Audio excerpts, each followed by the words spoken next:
So hanzi naex mai mudiwa ex my ex mai mudiwa hanzi naex mai mudiwa hanzi ndichange ndichinanika kudai so vanhu vanenge vachiuya kuinbox kwangu.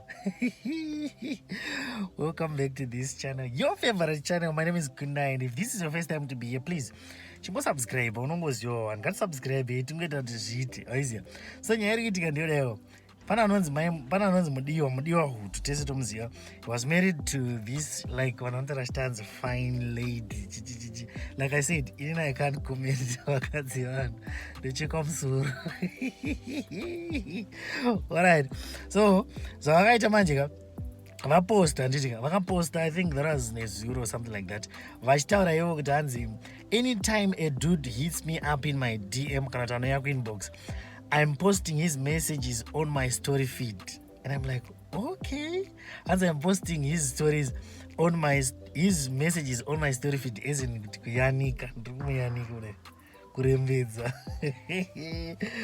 As first off, I am not ready for anything more than a friendship. And I'm not too sure I need any new friends. Okay.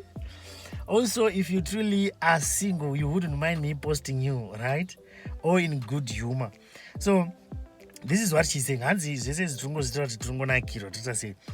the question is, like makomenti achona hangu makomenti angasonga angachirata hanzi mwana ngavagare pasi kana mabva vaita ngese zvinonziwo ndo atanga kunyengwa muinbox nekuti vanhu vanogara vachingonyengwa muinbox zvobva zvitange kwayaya hameno zvazvo kudaro. Vanhu vanogara alright, sorry, vanhu vanogara vachipimbwa ndozata mwana weti kuti kunyenga ringe chitofunga kuti kuningirana kwavari but alright, ngataurei nezvekuti hanzi vanhu vanogara vachipimbwa muinbox. Saka ivo vakutanga kuti hanzi ini ndokangondiningirana chete ndakuti chitokudai so vara kunemi vasikana vari kuona this video, kana wakanga waita mukomana kana kwete mukomana ukaona kuinbox kwako kukaya murume kana kuti mukomana, never ever do such a thing. Hatiri kunza zvekuti unoenda unoyanika zvinhu zvaanga achitaura muinbox mako, hazviitwe. Yes, kwauri unonofunga kuti ndikamunanika vanhu vachanakirwa, vanhu voseka ndowana malove nemalikes, but chanofanira zanje kuti people are going to move on, handiti. But vakomana manje mapotential aya pavachasvika vachiona vananika munhu kudai so vanhu vachatouyi, hatitouye unzere ndikutaura on behalf of varume. Hatichauye kuinbox kwako because unoexposa vanhu.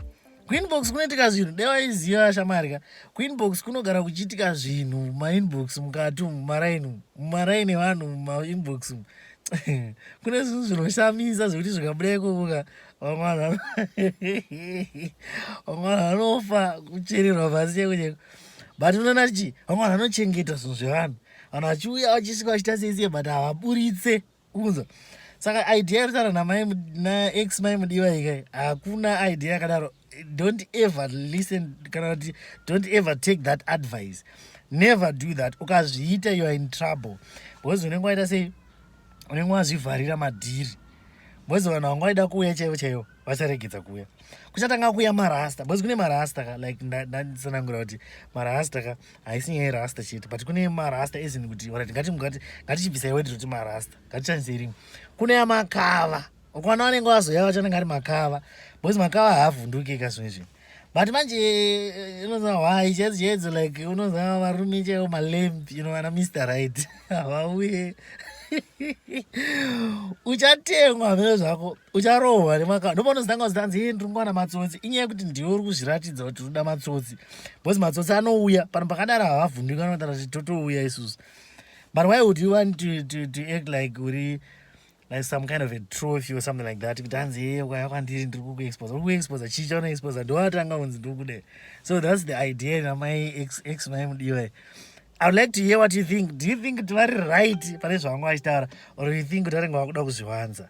Mumwe munhu anga achitadza vada kutsvaga relevance, mumwe anga achitadza hayo vagarai pasi munhu anozombonaka zvekutodaro. I don't know how far true that is. Let me know what you think about this one in the comments box. Do you think kuti vasikana vanofanira kuexposa vakomana vanenge vachiuya kuinbox kwavo vachiuya kuzovanyenga or kuzovapimba, or unoti zvekuinbox ngazvigare kuinbox? What happens in Vegas stays in Vegas, my guy.